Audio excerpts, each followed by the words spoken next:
इस शांत समय में अंधकार को बेद रो रही क्यों हो? कोकिल बोलो तो चुपचाप मधुर विद्रोह बीज इस भांति बोल रही क्यों हो? कोकिल बोलो तो। अब इसके शब्दार्थ हो गए।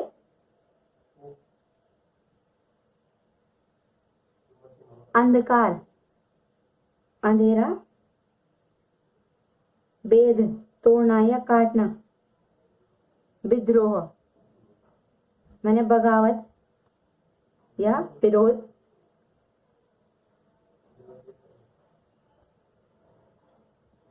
कवि और कविता का नाम वही हो गया माखनलाल चतुर्वेदी, कैदी और कोकिला। दूसरा प्रश्न हो गया कविता का आशय स्पष्ट कीजिए, पद्यांश का आशय स्पष्ट कीजिए। आशय में हो गया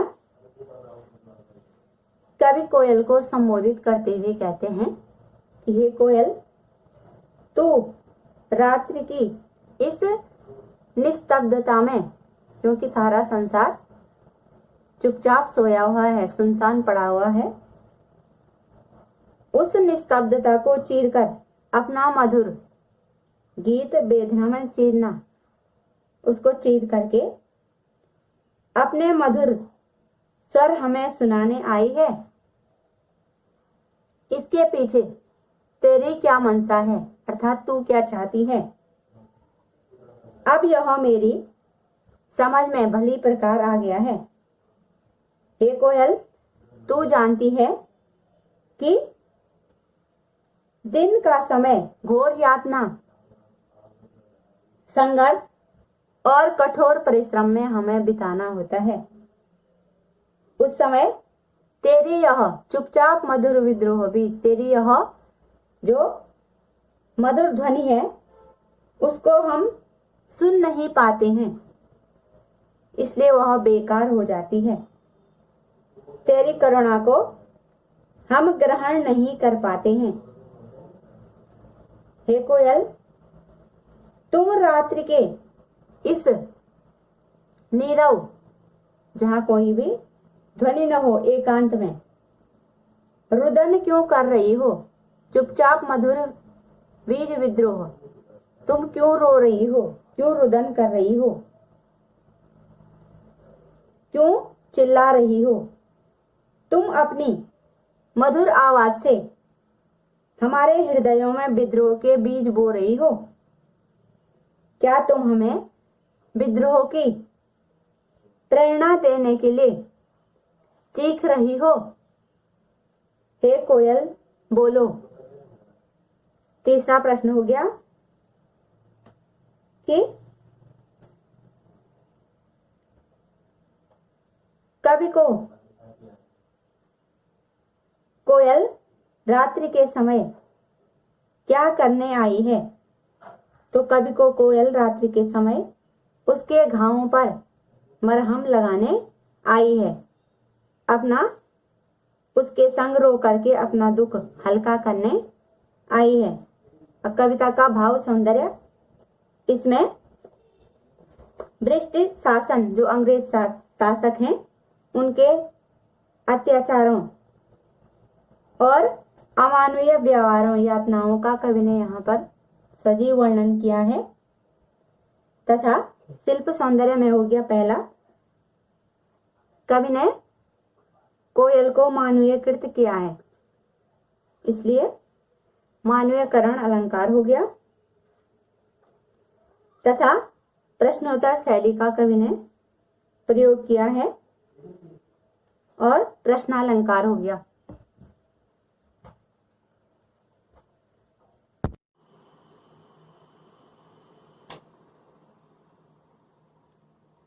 काली तू रजनी भी काली, शासन की करनी भी काली, काली लहर कल्पना काली, मेरी काल कोठरी काली, टोपी काली कमली काली, मेरी लोह श्रृंखला काली, पहरे की हंकृत की ब्याली, इस पर है गाली ए आली। इस काले संकट सागर पर मन ने की मदमाती, कोकिल बोलो तो अपने चमकीले गीतों को क्यों करहो तैराती, कोकिल बोलो तो। अब इसके शब्दार्थ हो गए। रजनी, रात, शासन, सत्ता, करनी, कार्य, काल कोठरी,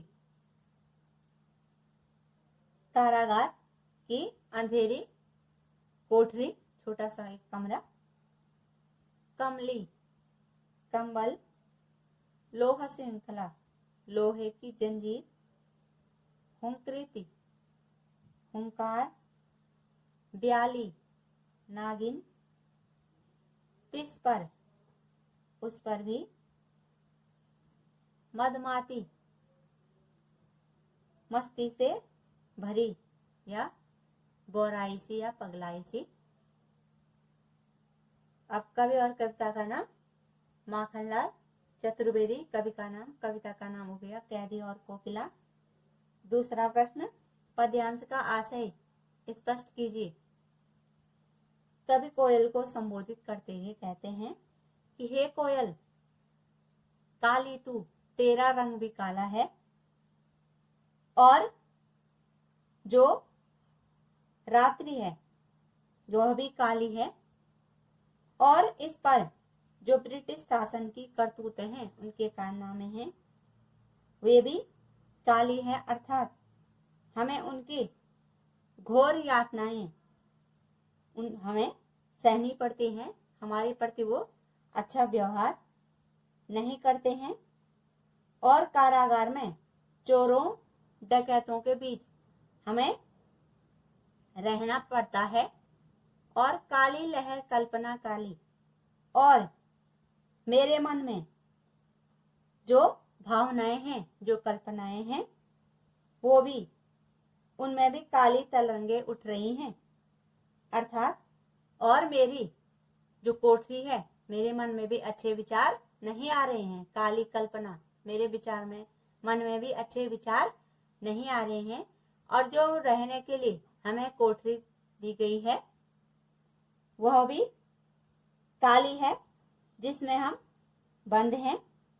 और टोपी काली, कमली काली, और जो हमें टोपी पहनने के लिए दे रखी है, उसका रंग भी काला है, कमली काली, और जो ओढ़ने के लिए कंबल दे रखा है, वह भी काले रंग का है। मेरी लोह श्रृंखला काली, और जो हमारे हाथ में जंजीरें बंधी हुई हैं, उनका रंग भी काला है। और पहरे की हुंकृति की ब्याली, तिस पर है गाली ये आली। और इस काले अंधकारमय वातावरण में रात्रि के समय पहरेदारों की हुंकृति, जो उनकी रखवाली करते हैं, पहरेदारी देते हैं, सरपणी के समान, ब्याली मैंने सरपणी के समान डसने वाली लगती है। उनकी जो आवाजें हैं बिल्कुल भी अच्छी नहीं लगती हैं। और तिस पर भी मैंने उस पर भी, इस अन्याय के साथ मुझे कारागार के सिपाहियों के बीच जो गाली गलौज हैं, वे सुननी पड़ती हैं। और जीवन किसी भी प्रकार से शांत नहीं है। कवि कहते हैं कि हे सखी कोयल, कारागार के इस अशांत संकटपूर्ण समुद्र में तुम मरने की ठान करके आई हो। संकट सागर, इस भव सागर में तुम मरने की ठान करके आई हो। तुम्हारा स्वर मधुर है, तुम सबको प्रसन्न करने की सोच करके मनमस्त होकर के गा रही हो। यहाँ तुम्हारे प्राणों की कोई सुरक्षा नहीं है और तुम भी पल पर, तुम्हारे प्राणों पर भी प्रतिक्षण जो संकट के बादल हैं वो मंडरा रहे हैं। और तुम हमें अपने प्रकाश से भरे जो आशा, उत्साह और प्रेरणादायी, हमें प्रेरित करने वाले गीत हैं। इस अंधेरी रात में वह भी कारागार के ऊपर मंडराते हुए गा करके व्यर्थ क्यों गा रही हो, उन गीतों को मंडरा करके तुम भी व्यर्थ क्यों गा रही हो। तुम स्पष्टतया अपने मुख से मुझे बताओ, तुम्हारा क्या विचार है, हे कोयल बोलो।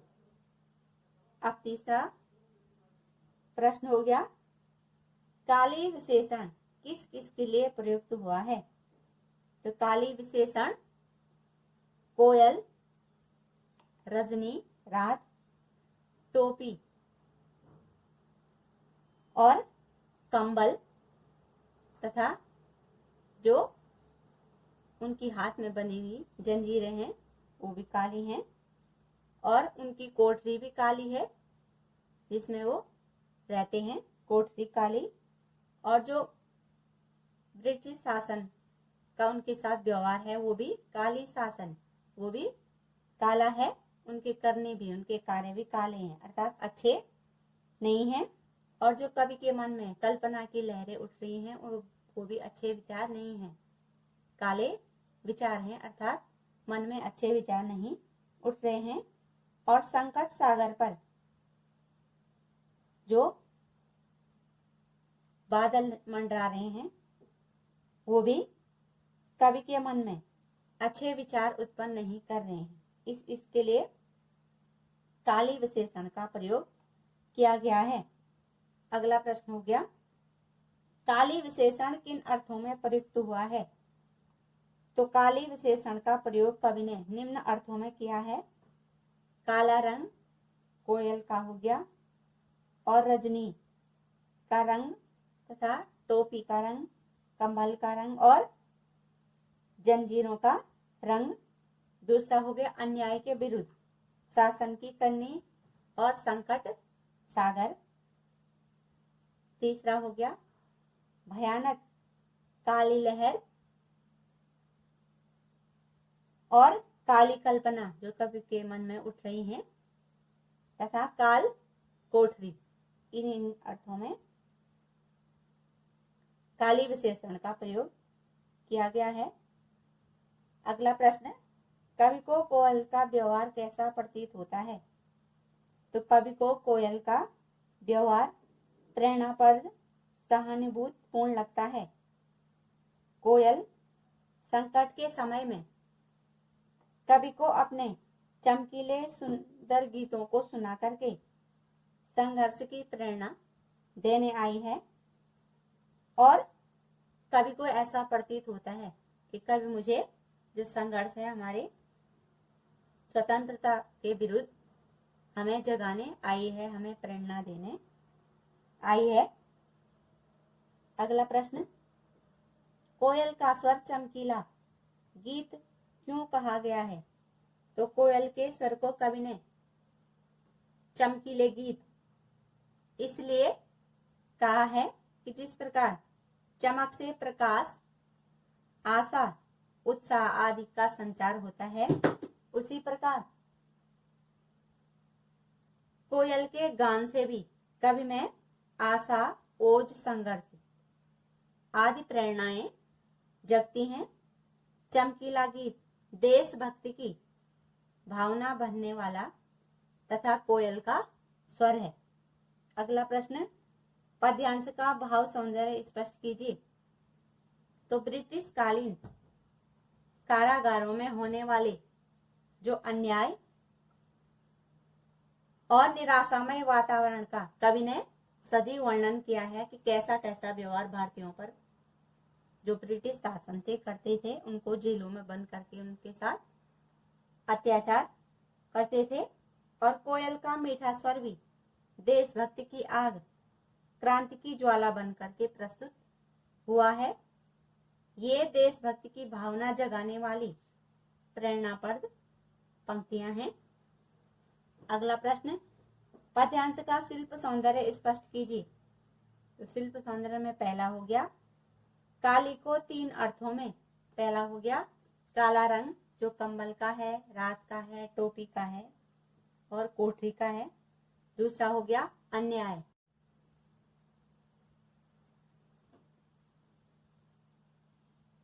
भयंकरता।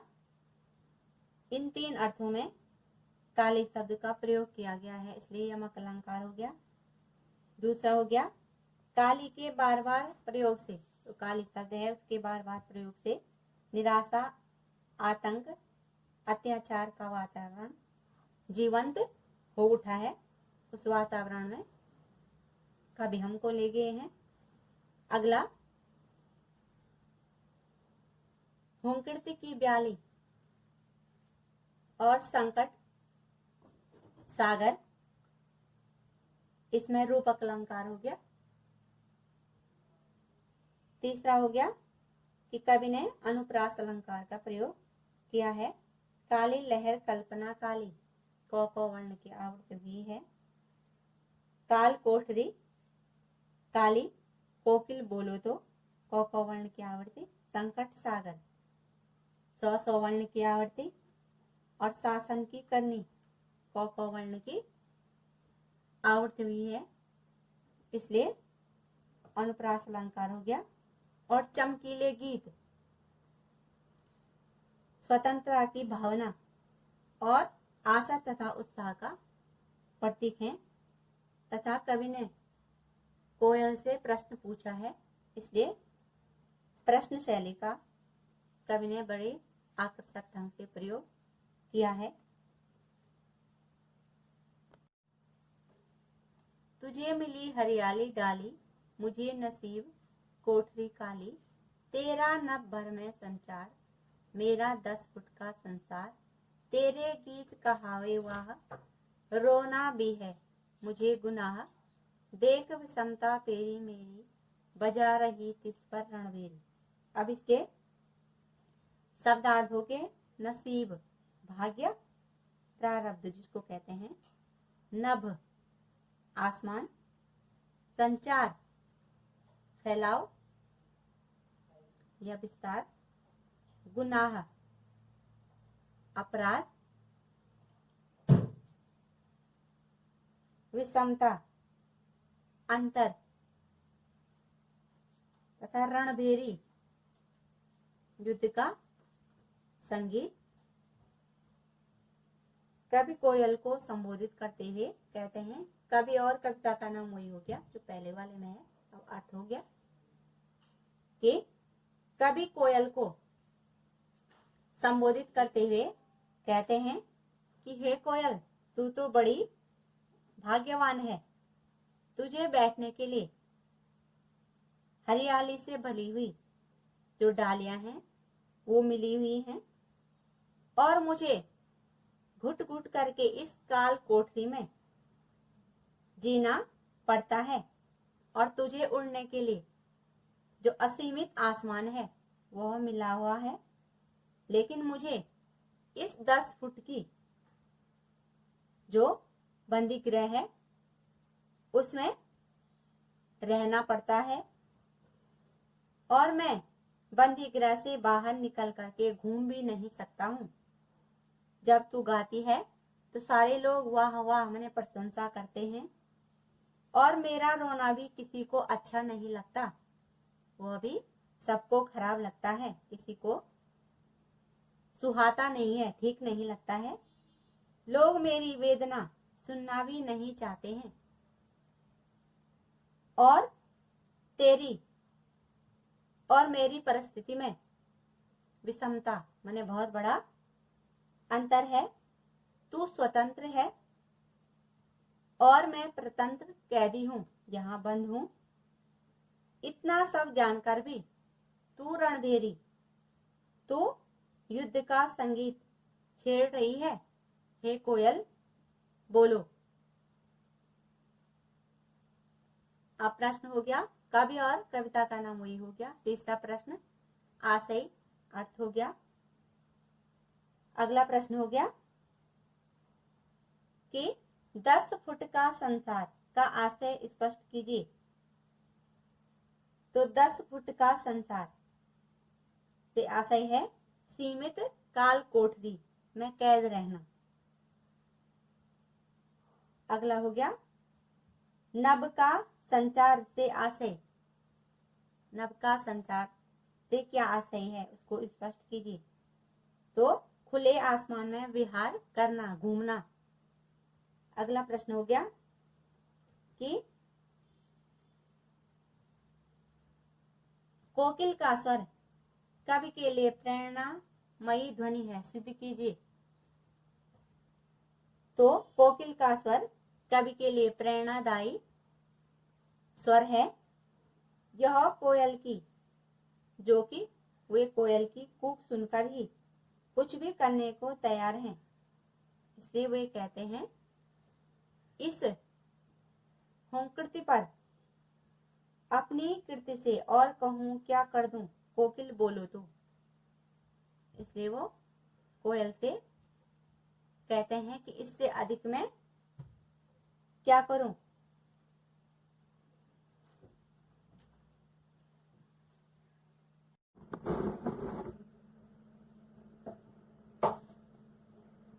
इस हुंकृति पर अपनी कृति से और कहो क्या कर दूं, कोकिल बोलो तो। मोहन के व्रत पर प्राणों का आसव किसमें भर दूं, कोकिल बोलो तो। कवि कोयल को संबोधित करते हुए कहते हैं कि हे कोयल, तू ही बता, तेरी इस हुंकृत में हुक पर, वेदना पर मैं क्या करूं।